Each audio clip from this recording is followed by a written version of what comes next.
antigen binding site, and FC means fragment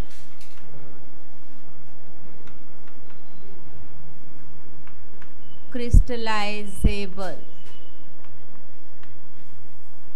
site. तो कल हमने एंटीबॉडी का ये जो स्ट्रक्चर निकाला था उसमें दो चेन्स है, हेवी एंड लाइट चेन। तो इस साइट पर एंटीजन एंटीबॉडी को अटैच होते हैं। देयर आर 3 फ्रैगमेंट्स, एंटीबॉडी में 3 फ्रैगमेंट्स है, 1, 2 एंड 3। वाई शेप्ड स्ट्रक्चर है ना, तो ये दोनों आर्म जो हुए ये 2 साइड और ये 3rd वाला साइड। तो that region is called as a Fab region. ये रीजन हुआ फैब, ये दोनों फर्स्ट और सेकेंड आर्म जो है it is called as a Fab, और 3rd arm is called as a FC। Fab means ये 2 आर्म वाले और लास्ट वाला जो है 3rd वाला it is called as a FC। Fragment of antigen binding site, antigen कौन से आर्म को बाइंड होते हैं? इन दोनों को, और 3rd arm lack the antigen binding site. Lacking of antigen binding site is called as a fragment crystallizable site. Fragment crystallizable site. तो ये रीजन हुआ फैब रीजन, जिसको एंटीजन बाइंड होते हैं वो फैब रीजन, और जिसको एंटीजन, जिस आर्म को एंटीजन बाइंड नहीं होगा, एंटीजन बाइंडिंग एबिलिटी लॉस है और लैक है, it is called as a FC region. 2 fab site और एक FC साइट प्रेजेंट है in normal structure of antibody. ठीक है, समझ में आया? 5 टाइप्स ऑफ एंटीबॉडीज कल हमने देखा था, वो टाइप्स ध्यान में रखना है। नेक्स्ट हमारे इस टॉपिक का नेक्स्ट पॉइंट है लिम्फॉइड ऑर्गन्स। जनरली जो क्वेश्चंस पूछा जाता है, what are the lymphoid organs, means actually immune system कौन से सेल से जनरेट होती है? प्लूरिपोटेंट स्टेम सेल से। प्लूरिपोटेंट स्टेम सेल में 2 टाइप्स के सेल्स सिक्रेट होते हैं। एक कौन से 2 टाइप्स के cells pluripotent stem cell synthesize करते हैं?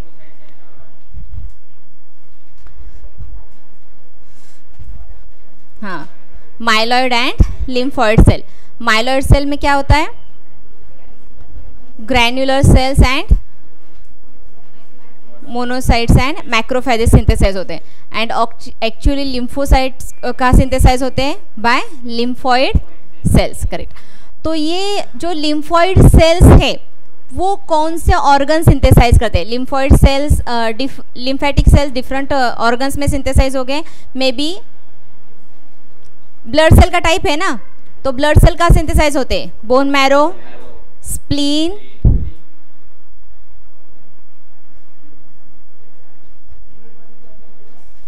liver for fetus, next thymus, next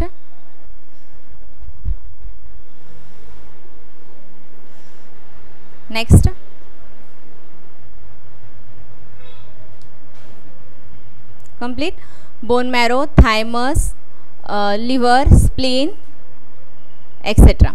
ठीक है। टॉन्सिल्स ये भी रीजन है, lymphatic tissue or lymph cell producing region. So there are 2 types of lymphoid organs, that is a primary lymphoid organs and secondary lymphoid organs. Primary and secondary lymphoid organs. Primary lymphoid organs, bone marrow and thymus.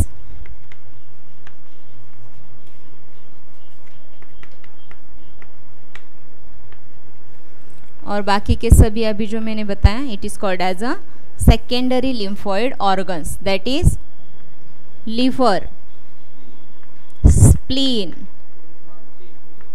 Tonsils,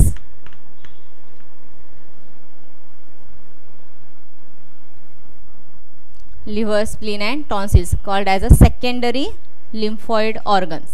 Bone marrow and thymus called as a primary lymphoid organs. ठीक है, Primary generally B lymphocyte and T lymphocyte are synthesized in bone marrow and thymus, synthesized and mature. Liver, spleen and tonsils are the secondary lymphoid organs.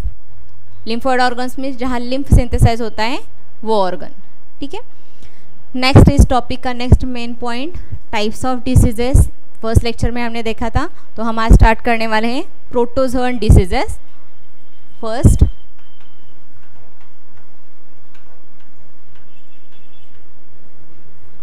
Protozoan diseases. बहुत सारे protozoan diseases की list ली थी. कौन सी? Amoebiasis,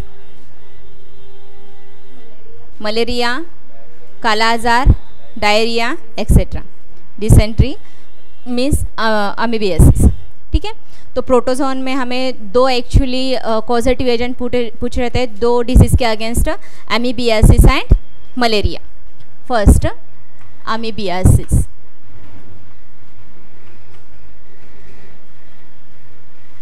first amoebiasis commonly called as dysentery. Commonly called as dysentery.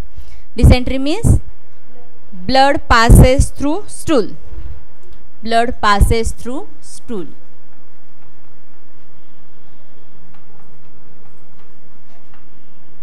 और feces. ठीक है. तो amoebiasis का कॉजेटिव एजेंट नॉर्मली इन सभी डिसीजेस में, करेक्ट, इन सभी डिसीज में आपको causative agent, mode of transmission, normally symptoms कभी कभी, तो मोस्टली कॉजेटिव एजेंट. ये मोस्ट कॉमन क्वेश्चन है सभी डिसीज में से. Causative agent entamoeba histolytica. Entamoeba histolytica, it is a causative agent of amoebiasis. Second, what is the mode of transmission? Mode of transmission means किसके through ये disease transfer होता है.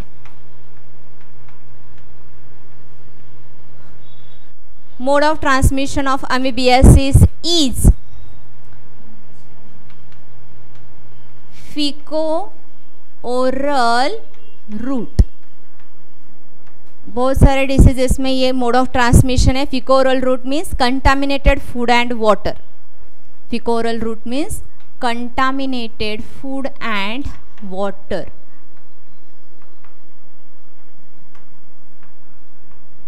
के through ये disease transfer हो सकता है respective peoples में. मोड ऑफ ट्रांसमिशन मीन्स किसके थ्रू ये डिसीज ट्रांसफर होगा? Faeco oral route, contaminated food and water, contaminated vegetables, contaminated hands. ठीक है. तो इसके थ्रू ये डिसीज ट्रांसफर होगा. Mode of transmission.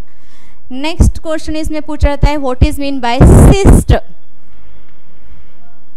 Cyst amoebiasis में जनरली इनिशियल जो डिसीज का फॉर्म होता है वो किसकी वजह से फॉर्म होता है? It is a type of cyst. Cyst means liquid form of protozoan or liquid form of parasite. Means ये जो डिसीज आप हमारे बॉडी में ट्रांसफर होगा वो डायरेक्टली प्रोटोजोअन के थ्रू ट्रांसफर नहीं होगा. तो ये नॉर्मली लिक्विड फॉर्म में प्रेजेंट होता है जो कि हमें नेकेड आई से नहीं दिखता. तो liquid form of parasite is called as an cyst.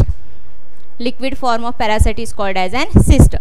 और ये हमारे बॉडी में सिस्ट के थ्रू डिसीज ट्रांसफर होगा और बॉडी के अंदर जाके ये सिस्ट गेट मल्टीप्लाई होंगे और non cyst form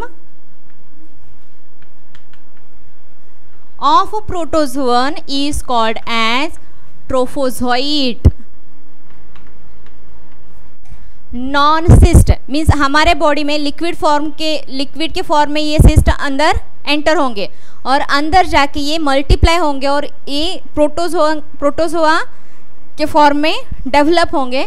this is called as a non cyst form. Non cyst form called as a trophozoite. Non cysted protozoan called as an trophozoite. Means ये liquid form में नहीं है. अब ये normally protozoa के body structure में convert हुए, it is called as an trophozoite. It is an infective stage of amoebiasis. Trophozoite is an infective stage of amoebiasis. Infective stage of amoebiasis. ठीक है. Next, what are the symptoms? Normally dysentery में symptoms क्या होते हैं? Abdominal pains, normally abdominal pens,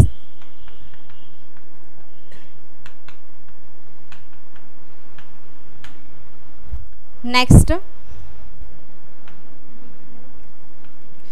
weakness,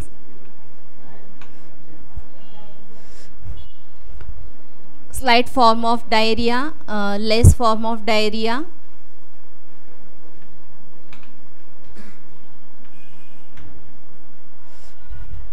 ठीक है. Next, initial condition में diarrhoea create होता है, लेकिन जब ये डिसीज सिवियर फॉर्म में कन्वर्ट होता है, मींस नॉन-सिस्ट फॉर्म में ये प्रोटोजोआ जब मल्टीप्लाई होते हैं, it leads to constipation. It leads to constipation. It leads to constipation. Constipation में स्टूल में से ब्लड पास होता है. Blood seen in stool. Blood passes with stool. Blood passes with stool. Blood passes with stool. ठीक है. तो ये general normal symptoms हमें दिखाई देते हैं अमीबियासिस में. ठीक है. तो इसके अगेंस्ट हमें क्या प्रिवेंशंस करने? What are the preventions? Correct. Avoid contaminated water and food. Clean hand properly.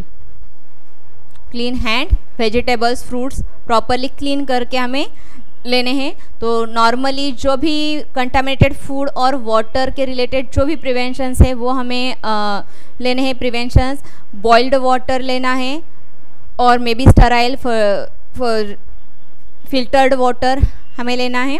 Hands completely clean रखने हैं जब खाना खाते हैं तब. These are the preventions for amoebiasis. ठीक है. तो नॉर्मल सभी डिसीज में causative agent, mode of transmission, respective कौन सा फॉर्म है इन्फेक्शन का, what are the normal symptoms as well as what are the preventions. ठीक है. एमीबियासिस में नेक्स्ट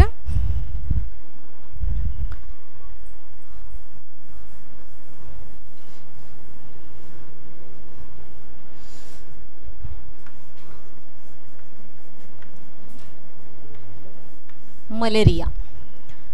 ठीक है. Malaria is a vector borne disease, airborne disease और वेक्टर बॉर्न. दो टाइप्स के वेक्टर बॉर्न डिसीजेस हमें स्टडी के लिए, एक मलेरिया और दूसरा एलिफेंटासिस. करेक्ट. तो malaria is a vector borne disease. It is a vector borne disease क्योंकि ये वेक्टर थ्रू ट्रांसफर होता है. Which vector is used? Correct. That is mosquito.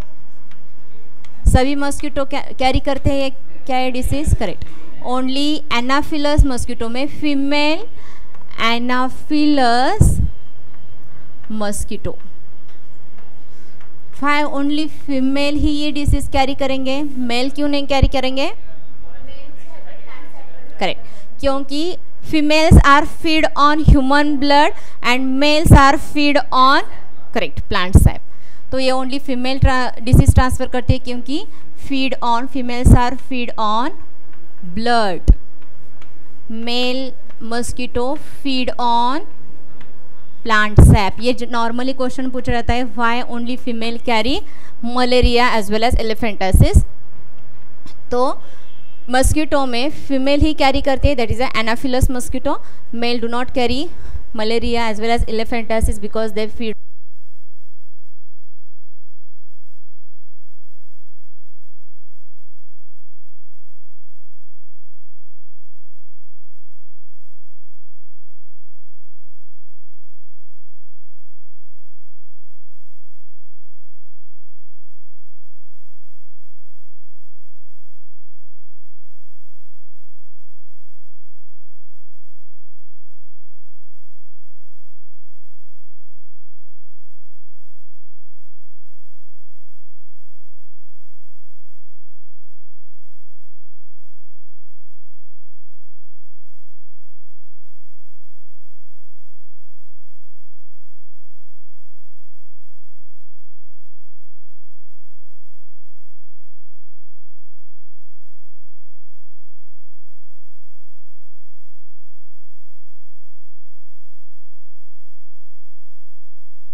Causative agent.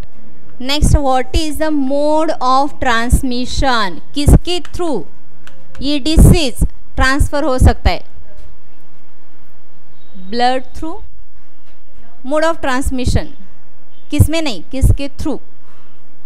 It is normally vectors, it is transmitted through vectors, it is a direct or indirect mode of transmission? Correct, it is an example of indirect mode of transmission. amoebiasis is an example of direct mode of transmission. ठीक है, तो ये किसके, एक specific living agent के through transfer होता है, hence it is an indirect mode of transmission through vector, transmitted through the vector, called as an indirect mode of transmission.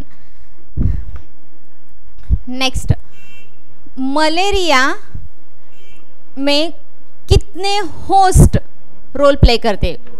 Correct, there are 2 host are required to complete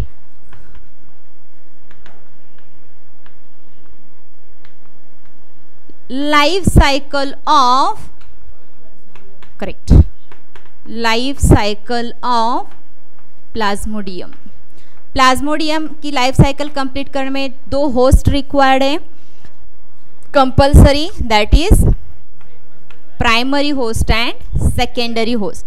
primary host human, that is man, and secondary host नहीं, यही confusion होता है।